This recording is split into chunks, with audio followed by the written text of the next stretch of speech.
Oh hell yeah, after this year, I'm more than ready to welcome a new one, and with it the next batch of anime. And my god is the potential real. Several new IPs have caught my eye, not to mention so many sequels.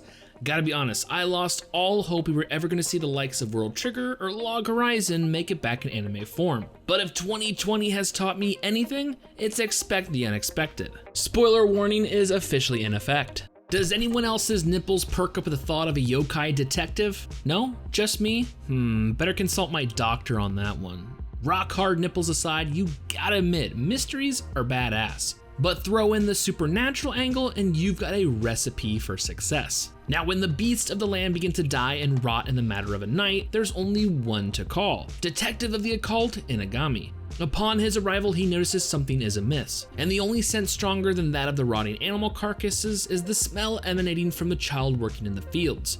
But this is an all too familiar scent to Inagami. The pieces are beginning to fall into place. Inquiring about the shunned boy, he learns that he is called Dorotabo, named after the spirit that dwells in the dirt, referring to his foul odor. With his interest piqued, Inagami decides to take the young boy on as an apprentice. But even when the killer is finally revealed, the most shocking surprise is Dorotabo. Expect monsters and mysteries aplenty. This supernatural adventure begins January 10th, 2021.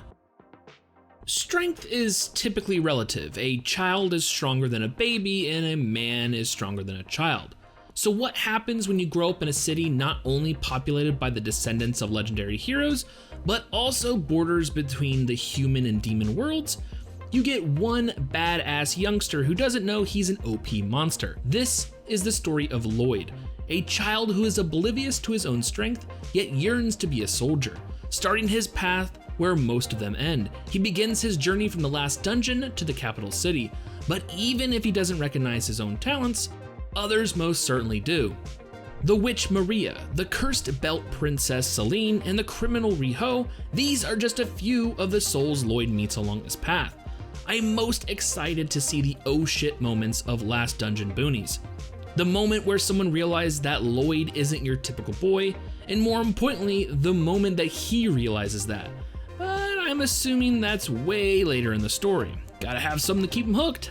Get ready for this fantasy adventure starting January 4th, 2021. For every light, there's a shadow. For every hero, a villain. And for every slime tamer, a chubby neat. And that's spelled with 2 E's. Now I applaud the few who actually understand that joke, but ironically, it's pretty accurate. Fall 2020 gave us a lighter spin on the reincarnation genre in Slime Tamer, but in almost every aspect, Jobless Reincarnation is the opposite. From the main character, to their death, to how they act in the new world, and honestly, I am so looking forward to it. Not that Slime Tamer was particularly bad, but it just lacked conflict.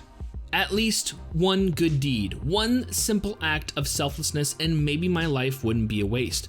Please, give me one more chance, I'll do better next time. These must be the thoughts running through the 34-year-old Neat's mind as his light flashes before his eyes. But as fate would have it, his cries do not fall on deaf ears. His final worldly act of saving a group of girls from being run over has earned him another chance, and thus, Rudius Greyrat was born. Proficient in magic, swordplay, and having the mental acuity of an adult, Rudius's life is off to an amazing start. But excelling in this world depends on Rudius conquering the sins of his old. Luckily, there's one big difference. He's not alone. Family, friends, lovers, this world is a gift from the god, but remember, not all gods are good. Going off the trailers, Studio Bind is coming out swinging with their first project, and I have a feeling this is going to be a beautiful series. I can't wait to start this fantasy epic January 11th, 2021. Spiders. Why did it have to be spiders? Okay, it's not like our protagonist was always a spider. In fact, this is just a recent development. Just a normal human girl with normal human problems, until her world quite literally begins to fade from existence, and then nothing. But breaking through that darkness, her life would begin anew. Starting over in another world as the lowest monster is going to be one tough life. That is, if she can make it past her mother, who seems dead set on consuming the sea of new hatchlings, but as fate would have it, her mother seems too preoccupied with eating her brothers and sisters to notice one slip away. But just because you made it out of the arachnophilocide doesn't mean she's gonna have an easy road. In fact, her evolutionary path is fraught with danger and dead ends. Will our spider heroine choose the right path, or end up being someone or something's lunch? The story, at least in the beginning, seems to focus on the protag versus the world, which leads to a pretty intense survival of the fittest, where our little spider must make her way up the food chain monster by monster. All the meanwhile, a deeper story seems to be developed on the outside world, and it seems it's only a matter of time before these paths inevitably clash. And boy, howdy, I can't wait. Let's just hope their decision to go CG doesn't spider bite them in the ass. This wonderful web of adventure, comedy, and fantasy spins its tail January 8th, 2021. Baronet, what good's a title if the world still treats you like trash? For Noir Stargazia, this is life. The third son born to a family of the lowest noble rank, Noir's future doesn't seem too bright, and this was before losing his job. Now seeing himself as a burden, Noir has no other option to use his power Great Sage to uncover the path to becoming the strongest. Too bad it comes with such a splitting headache, but luckily his childhood friend Emma is there to kiss it all better. But through this power's wisdom of profound knowledge, Noir is led to a dungeon with a voice beckoning him to enter. A woman in chains? What a startling development. Seems this maiden is Noir's path to becoming the strongest. Olivia's servant, the most powerful of adventurers, is trapped, cursed to live out her life stuck in the dungeon, but that doesn't mean she's useless. Offering a helping hand to Noir, she grants him some of her amazing skills. But what's better than being granted the power to create, bestow, and edit? Having them fueled by worldly desires. Seriously, not only does Noir get OP skills, but he gets to replenish his power by sweet nom-noms. Uh-oh, running low on power. Might need to go nibble this girl's ear. Seriously? What the fuck? The hidden dungeon only I can enter seems to be this season's Zero to Hero harem special. Two things we can expect going forward. A bevy of cute girls doing salacious acts upon the protagonist, and him as a result ending up with some kind of monstrous power.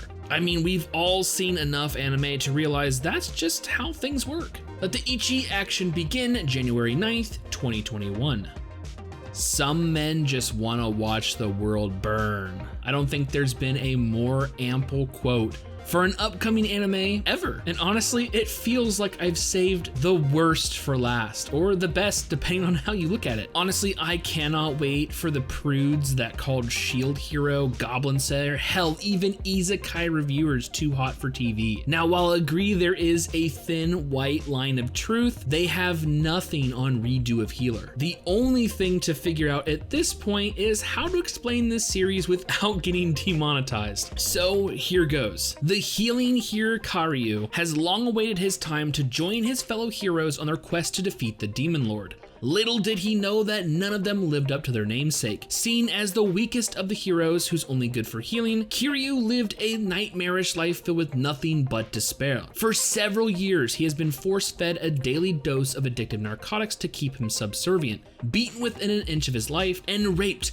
by all the heroes he had once admired. Day in and day out, the cycle of drugs and tortures persisted, eventually leading to Karyu to lose his mind. But as if fate would have it, during their final climactic battle with the Demon Lord, the healer regained his sense of self as well as a new power, one which would allow him to reset the world. And so he does just that. Using the power of the Demon Lord, the world has been reset to before he joined the other heroes. Armed with the knowledge of the future and the power of a hero, Kiryuga begins his plot for revenge. Sick and twisted as his actions are, I know one thing for sure. These fuckers had it coming. Seriously, I have to issue a warning. This series relies heavily on the sexual aspect of his revenge. But it does lead me to wonder how, what, when, where, why. Bring some marshmallows, because this is gonna start one hell of a fucking fire.